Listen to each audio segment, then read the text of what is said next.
चलिए सामान्य अध्ययन के प्रश्नों की अभ्यास श्रृंखला को आगे बढ़ाते हैं। क्वेश्चन नंबर 1 है, निम्न सभ्यताओं का उत्तर से दक्षिण सही क्रम कौन सा होगा।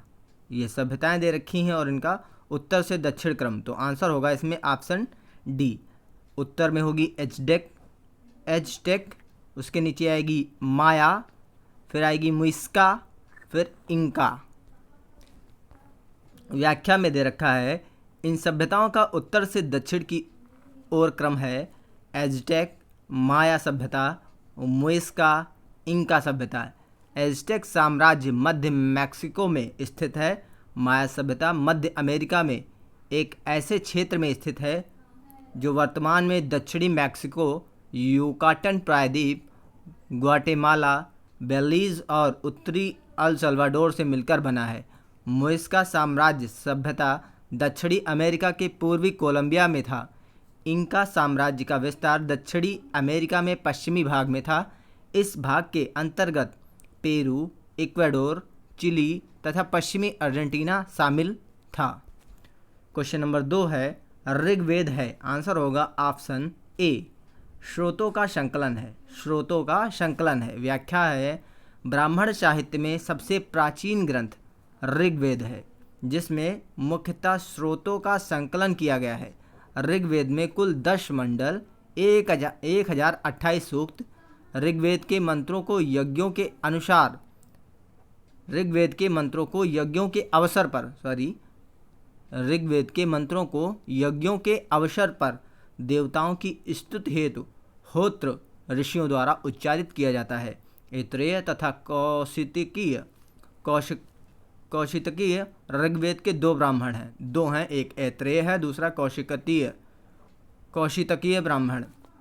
क्वेश्चन नंबर 3 है, बुद्ध द्वारा रूपांतरित निम्न व्यक्तियों में कौन अंतिम था। निम्न व्यक्तियों में कौन अंतिम था, क्वेश्चन पूछा जा रहा है, तो आंसर होगा ऑप्शन डी, सुभद्द।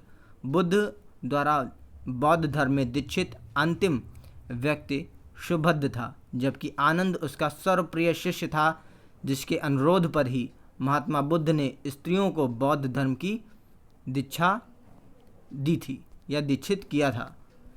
क्वेश्चन नंबर 4 होगा, निम्न शासकों में से किसके लिए एका ब्राह्मण प्रयुक्त हुआ। निम्न शासकों में से किसके लिए एका ब्राह्मण प्रयुक्त हुआ था। आंसर होगा ऑप्शन सी, गौतमी पुत्र सातकर्णी। व्याख्या दे रखी है, एका ब्राह्मण अथवा अद्वितीय ब्राह्मण सातवाहन शासक गौतमी पुत्र सातकर्णी को गौतमी बल श्रेय के नासिक अभिलेख में कहा गया है। गौतमी सातकर्णी को गौतमी बलश्री के नासिक अभिलेख में कहा गया है। गौतमी पुत्र सातकर्णी सातवाहन वंश का 23वां तथा सबसे महान शासक था। इसके सैनिक विजयों की जानकारी इनकी माता गौतमी बलश्री के नासिक प्रशस्त से प्राप्त होती है। इसे ब्राह्मणों का एकमात्र रक्षक कहा गया है। क्वेश्चन नंबर 5 है, समुद्रगुप्त के प्रयाग प्रशस्ति वाले स्तंभ पर निम्न में से किसका उल्लेख मिलता है, तो आंसर होगा ऑप्शन ए, जहांगीर। व्याख्या है, हर्षेण रचित प्रयाग प्रशस्ति समुद्रगुप्त के विषय में जानकारी का एक प्रमुख स्रोत है, जिसमें जहांगीर का एक लेख, अशोक की रानी कारुवाकी का लेख, जहांगीर का एक लेख, अशोक की रानी कारुवाकी का लेख तथा अशोक का निर्देश भी खुदा हुआ है। उल्लेखनीय है कि यह अभिलेख मूलतः कौशाम्बी में स्थापित था, जिसे अकबर द्वारा इलाहाबाद के किले में स्थापित करवाया गया। क्वेश्चन नंबर 6 है, कौन सुमेलित नहीं है, तो आंसर होगा ऑप्शन सी, यानी सातवाहन स्वर्ण। इनका संबंध गलत दे रखा है, बाकी सभी सही है। कुषाण स्वर्ण एवं ताम्र, गुप्त स्वर्ण एवं रजत, कलचुर्य स्वर्ण रजत ताम्र। व्याख्या दे रखी है, सातवाहनों ने स्वर्ण सिक्कों का प्रचलन नहीं करवाया, अपितु उसके स्थान पर चांदी, तांबा, शीशा, पोटीन अथवा कांसे के सिक्कों का प्रयोग किया था। इस प्रकार प्रश्नगत विकल्प सी सुमेलित नहीं है। शीशे का सिक्का चलाने वाला प्रथम वंश सातवाहन वंश था। प्रथम वंश सातवाहन वंश था। याद करने के लिए शाह यहाँ भी है और शाह यहाँ भी है, यानी सिक्का, शीशा और सातवाहन। सिक्का, शीशा, शाह, इससे याद रखेंगे। इस सिक्के को रोम से मंगाया जाता था। इस सिक्के को रोम से मंगाया जाता था। कुषाणों ने सर्वाधिक युद्ध स्वर्ण के सिक्के चलवाए थे। युद्ध नहीं, शुद्ध है। कुषाणों ने सर्वाधिक शुद्ध स्वर्ण के सिक्के चलवाए थे। शुद्ध स्वर्ण के सिक्के चलवाए थे। यद्यपि भारत में सर्वप्रथम हिंदी यवन शासकों ने स्वर्ण सिक्के चलवाए थे। अगर कहा जाएगा सर्वाधिक, तब आंसर होगा कुषाणों ने सर्वाधिक स्वर्ण सिक्के चलवाए थे। कुषाणों ने सर्वाधिक शुद्ध स्वर्ण सिक्के चलवाए थे। यदि भारत में सर्वप्रथम हिंद यवन शासकों ने स्वर्ण सिक्के चलवाए। क्वेश्चन नंबर 7 है, निम्न में से किसका शिखर द्रविड़ शैली में बना हुआ है? तो आंसर होगा ऑप्शन बी, ग्वालियर का तेली मंदिर। ग्वालियर का तेली मंदिर। व्याख्या है, ग्वालियर के तेली मंदिर में नक्काशी मूर्तियां उत्तर भारतीय शैली में, जबकि शिखर द्रविड़ शैली में। नक्काशी मूर्तियां उत्तर भारतीय शैली में, जबकि शिखर द्रविड़ शैली में निर्मित किया गया। उल्लेखनीय है कि इस मंदिर की वास्तु शैली में हिंदू और बौद्ध दोनों वास्तुकला का मिश्रण समाहित किया गया है। इस मंदिर का निर्माण गुर्जर प्रतिहार साम्राज्य के सबसे प्रतापी शासक मिहिर भोज, गुर्जर प्रतिहार साम्राज्य के सबसे प्रतापी शासक मिहिर भोज के शासनकाल में तेल के व्यापार से प्राप्त धन से हुआ था। तेल के व्यापार से प्राप्त धन से हुआ था। क्वेश्चन नंबर 8 है, निम्न में से कौन सी इल्तुतमिश के राज्यकाल में सल्तनत की राजधानी थी? इल्तुतमिश के राज्यकाल में सल्तनत की राजधानी थी। इल्तुतमिश के राज्यकाल में, तो आंसर होगा ऑप्शन डी, दिल्ली। व्याख्या है, कुतुबुद्दीन ऐबक के समय सल्तनत की राजधानी लाहौर थी, किंतु ऐबक की मृत्यु के पश्चात इल्तुतमिश ने 1210 में सल्तनत की राजधानी लाहौर से दिल्ली स्थानांतरित कर दिया। इसलिए डॉक्टर आर.पी. त्रिपाठी ने इल्तुतमिश को दिल्ली सल्तनत का वास्तविक संस्थापक कहा। क्वेश्चन नंबर 9 है, निम्न में से कौन राजा मोहम्मद गोरी द्वारा चंदावर के युद्ध में पराजित किया गया था? तो आंसर होगा ऑप्शन बी, जयचंद को।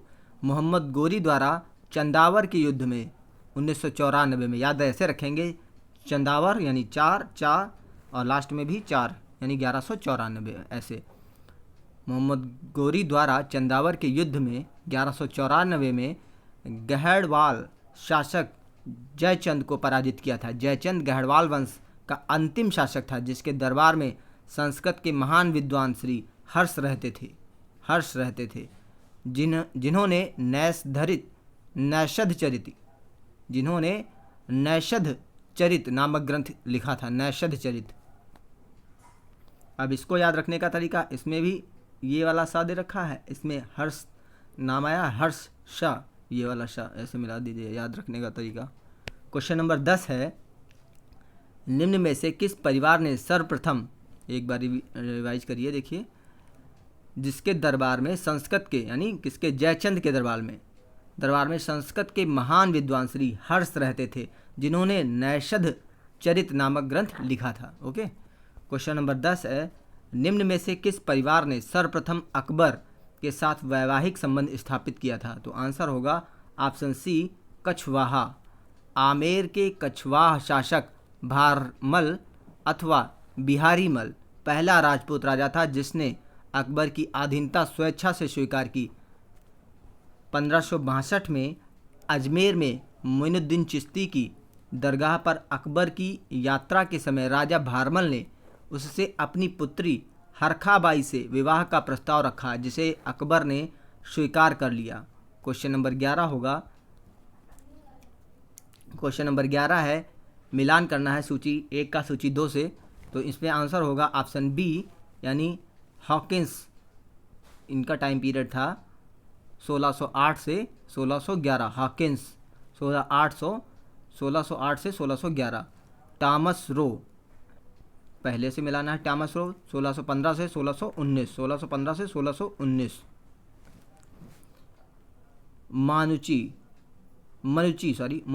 मनुची का टाइम पीरियड है 1653 से इसमें क्या दे रखा है, 1670 होगा, हाँ नहीं 1708, यहाँ पे ये 1708 पूरा दे नहीं रखा है। तो मनुची 1653 से 1708। राल्फ फिच का होगा 1585 से 1586। ओके, ये एक बार रिवीजन करने के लिए फिर से देख लीजिए। हॉकिंस, ये देखिए यहाँ पे दे रखा है, मुगल कालीन यात्रियों, दूतों और उनके भारत भ्रमण का कालक्रम दे रखा है। भारत भ्रमण का कालक्रम हॉकिंस का था 1608 से 1611। टॉमस रो 1615 से 1619। हॉकिंस 1608 से 1611। टॉमस रो 1615 से 1615 से 1619। मनुची 1653 से 1708। 1653 से 1708। राल्फ फिच 1585 से 1586। क्वेश्चन नंबर 12 है, किसने महाभारत का फारसी में अनुवाद किया? तो आंसर होगा ऑप्शन ए, अब्दुल कादिर बदायूनी। महाभारत का फारसी अनुवाद अब्दुल कादिर बदायूनी। महाभारत का रज़्मनामा नाम से फारसी अनुवाद अकबर के समय अब्दुल कादिर बदायूनी और फैज़ी द्वारा किया गया था। अबुल फजल ने कालिया दमन और पंचतंत्र का फारसी में अनुवाद किया था। अबुल फजल अगर पूछा जाएगा तो आंसर, अबुल फजल ने 2 पुस्तकों का किया था, कालिया दमन और पंचतंत्र का फारसी में अनुवाद किया था। महाभारत का अब्दुल कादिर बदायूनी और फैज़ी द्वारा किया गया था। क्वेश्चन नंबर 13 है, निम्न में से किसका मकबरा भारत से बाहर बना हुआ है या भारत से बाहर स्थित है? तो आंसर होगा ऑप्शन डी, जहांगीर का। जहांगीर की मृत्यु 1627 ईस्वी में हुई थी, लाहौर पाकिस्तान में। इसके मकबरे का निर्माण नूरजहां द्वारा कराया गया था। जबकि हुमायूं का मकबरा दिल्ली में है। औरंगजेब का मकबरा औरंगाबाद में। देखिए जी है औरंग यानी औरंगजेब, औरंगाबाद। जहांदार शाह का मकबरा खुसरो बाग इलाहाबाद में स्थित है।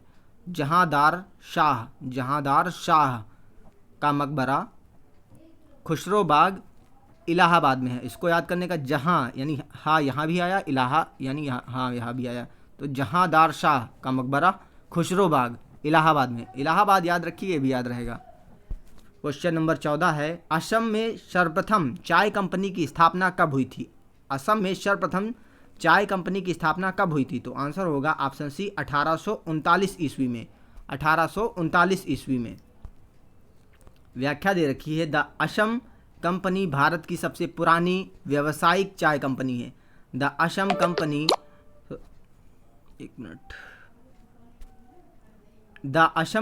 भारत की सबसे पुरानी व्यावसायिक चाय कंपनी है। इसकी स्थापना 1839 में 5 लाख की पूंजी के साथ असम में की गई थी। इसका मुख्यालय नज़ीरा असम में है। एक बार फिर से देख लीजिए, द असम कंपनी भारत की सबसे पुरानी व्यावसायिक चाय कंपनी है। इसकी स्थापना 1839 में 5 लाख की पूंजी के साथ असम में की गई। इसका मुख्यालय नज़ीरा असम में है। क्वेश्चन नंबर 15 है, 1857 के विद्रोह के दौरान बहादुर शाह ने किसे साहब आलम बहादुर का खिताब दिया था? आंसर होगा ऑप्शन सी, बख्त खान। 1857 के क्रांतिकारियों में एक उपेक्षित किंतु महत्वपूर्ण नेता बख्त खान था, जिसने 11 मई 1858 को मुगल सेना नायक के रूप में विद्रोह का नेतृत्व संभाला। बख्त खान को बहादुर शाह जफर द्वारा साहब आलम बहादुर का खिताब प्रदान किया गया। जुलाई 1851 में दिल्ली में एक विद्रोह न्यायालय की स्थापना भी की गई थी, जिसका प्रधान बख्त खान को बनाया गया था। क्वेश्चन नंबर 16 है, सूची 1 का सूची 2 से मिलान करना है। पांडिचेरी फ्रेंच लोगों की थी। फ्रेंच लोगों ने यहाँ के कब्जा कर रखा था पांडिचेरी पर। और ये तो जी सबको पता है। यहाँ पे गोवा में पुर्तगीज़ लोग थे जो सबसे बाद में गए थे भारत से। और ट्रांकेबार डेनिश लोग थे। ट्रांकेबार डेनिश लोग थे यहाँ पे। अब मद्रास में डच।